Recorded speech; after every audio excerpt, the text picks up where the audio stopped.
Hi, welcome to Ever in the Kitchen. Today I'm going to talk about boiling water. Seems simple, but can be confusing if you're new to the kitchen. So I have two pots going here. This pot in the back is simmering.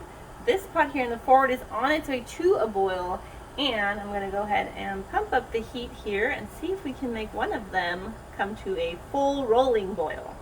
These terms are used in recipes often, and it is important that you know what means what so that you don't overcook or burn your food. You're cooking in water, but you can still burn it, promise. And when you are cooking a dish that is something simple like pasta, you want to make sure that your water level is high enough in your pot, because the water is going to be absorbed by the pasta and it's going to be evaporating away. If you don't want to have a huge mess, you don't want to cover your pot with once you put pasta in it. It has fun chemical reactions that occur between the properties of the pasta and the water that create a lot of foamy bubbles. All right, here we go. This right here is a boil. Can you zoom in here, please? So this is a boil. It's almost at a full rolling boil. It's getting there. Like in 5 seconds, it's going to be at a full rolling boil. There it goes. Here we go. Full rolling boil. So if you call to a recipe that calls for a full rolling boil, this is what you want. Okay? And if it calls to simmer, after that you just simply turn the heat to low.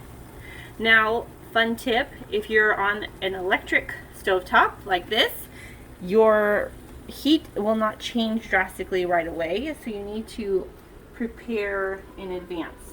So now that this is a full rolling boil, I just turned the heat to low and it's just now starting to come down. If you're working with a gas stove cooktop, your response is going to be a lot more rapid. So you can use those things to your advantage, okay? A lot of chefs prefer gas stoves because it has a quick response to the heat. But actually, after working with an electric stove for a few years, I don't hate them as much as I used to. And I've learned to use it to my advantage. So I can keep things hot, but I turn the heat off early and save some electricity that way. All right, that's the difference between boiling and simmering, and a boil versus a full rolling boil. Thanks for listening, and hope you learned something today.